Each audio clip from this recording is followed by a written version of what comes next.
अतिवृष्टीमुळे मराठवाड्यात पूरस्थिती निर्माण झाली होती आणि तिथल्या लोकांचं प्रचंड प्रमाणात नुकसान झालं होतं। यासाठी आता नुकसानग्रस्तांच्या मदतीसाठी चिपळूण प्रशासन आणि चिपळूणकर नागरिक आता सध्या पुढे आलेले आहेत। या ठिकाणी आपण बघतोय प्रशासकीय अधिकारी आहेत, प्रांताधिकारी आकाश लिगाडे यांच्याकडून आपण माहिती घेतोय। काय सांगाल, कशा प्रकारची आपण मदतीचा हात पुढे केलेला आहे? यावर्षी ज्या मान्सूनच्या अतिवृष्टीमुळे मराठवाडा आणि सोलापूर जिल्ह्यामध्ये जे काही नुकसान झालं आहे त्याकरिता मदतीचा हात म्हणून चिपळूणमधल्या अनेक नागरिक पुढे आले आणि त्यांनी प्रशासनाला पुढाकार घेण्याची विनंती केली आणि त्या विनंतीला मान देऊन प्रांत कार्यालय असेल, नगरपालिका असेल, त्याचबरोबर पंचायत समिती असेल, पोलीस विभाग असेल, जलसंधारण विभाग असेल, त्यासोबत जलसंपदा विभाग असेल, सार्वजनिक बांधकाम विभाग असेल, असे सगळ्या विभागांनी पुढाकार घेतला आणि त्या सर्व नागरिकांनी या ठिकाणी या रेस्ट हाऊसचं साहित्य जमा केलं आणि त्याचे काल आपण 500 किट भरून सोलापूर जिल्ह्यातल्या पाखणी आणि धाराशिवमधल्या चिंचपूरला एक गाडी रवाना केली आणि त्यानंतरही मदतीचा ओघ चालू राहिल्यामुळे आज या ठिकाणी आपण 300 किट असलेले धाराशिवमध्ये 200 किट आणि सोलापूर जिल्ह्यातल्या करमाळा तालुक्यामध्ये 100 किट असे आज आपण 300 किट पाठवतोय। म्हणजे टोटल एकूण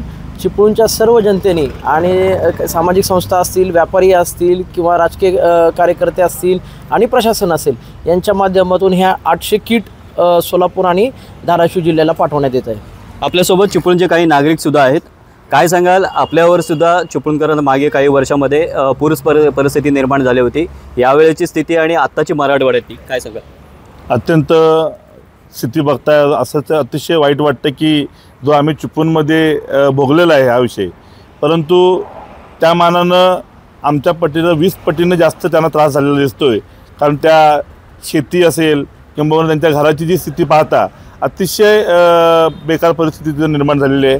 त्यामुळे आपल्याला ज्यांच्या नावातच आकाश आहे, ज्याच्या नावात विशाल आहे, ज्याच्या नावात प्रवीण आहे, अशा अनेक ह्या सरकारी अधिकाऱ्यांनी स्वतःचं जो मानस आहे तो आकारला आणि चिपळूण तालुक्याला त्यांनी आवाहन केलं। त्या पद्धतीनं चिपळूणच्या सर्व जनतेनं, मग काही सामाजिक संस्था असतील, काही राजकीय नेते असतील, त्यांनी ह्या भागातनं बऱ्यापैकी मदत केलेली आहे। त्या पद्धतीनंच आपल्या 800 किट आज आपण देऊ शकलो आहे।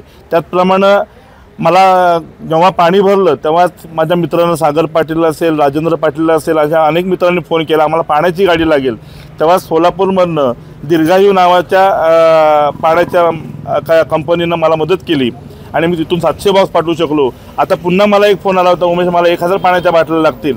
अनासही गाडी चाललेली आहे। मी साहेबांना विनंती केली की जर आपल्या गाडीमध्ये जागा असेल तर 200 बॉक्स आपण चिपळूणमधनं अजून पाठवूया त्याच्यामध्ये, आणि आम्ही 200 पाण्याचे बॉक्स आम्ही तिथे पाठवतो। त्यामुळे मला असं वाटतंय की चिपळूणातून अजून 1-2 गाड्या निघतील, एवढी चिपळूणच्या नागरिकांना त्या भरलेल्या आपल्या पाण्यामध्ये त्याच्यामध्ये लोकांची काय जी स्थिती असते ती त्या लोकांना कल्पना आहे। त्यामुळे त्या पद्धतीनं अजून 2-3 गाड्या जातील अशी आम्ही मदत करू, एवढीच मी या पद्धतीने विनंती करतो। आपल्यासोबत नगर परिषदेचे मुख्य अधिकारी आहेत। सर, काय सांगाल, काही वर्षापूर्वी चिपळूणमध्ये सुद्धा पूर परिस्थिती आली होती, प्रचंड भयानक महापूर होता। आज आपण हे नियोजन केलेलं, किती प्रकारचे मदतीचं हे आहे?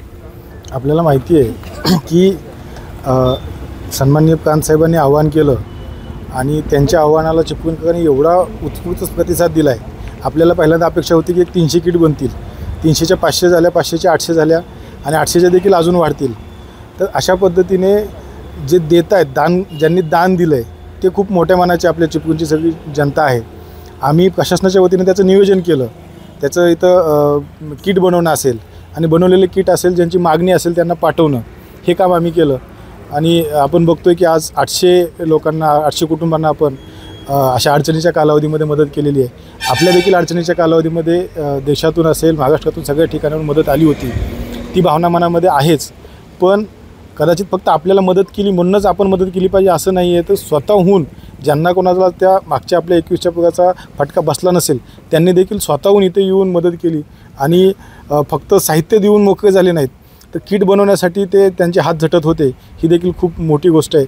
जसं साहेबांनी सांगितलं की आता सगळ्या प्रशासकीय विभागाने देखील ह्याच्यामध्ये हातभाग लागलेला आहे आणि आम्हाला माहिती जाणीव आहे याची की त्याला चांगल्या पद्धतीची प्रसिद्धी देखील आपण सगळेजण देत आहात। ते सगळ्यांना धन्यवाद। अशा प्रकारे चिपळूणमधून जे मदतीचे हात पुढे येत आहेत, अजूनही येतील, आव्हानही केलं जात आहे। रवींद्र कोकाटे, जय महाराष्ट्र, रत्नागिरी।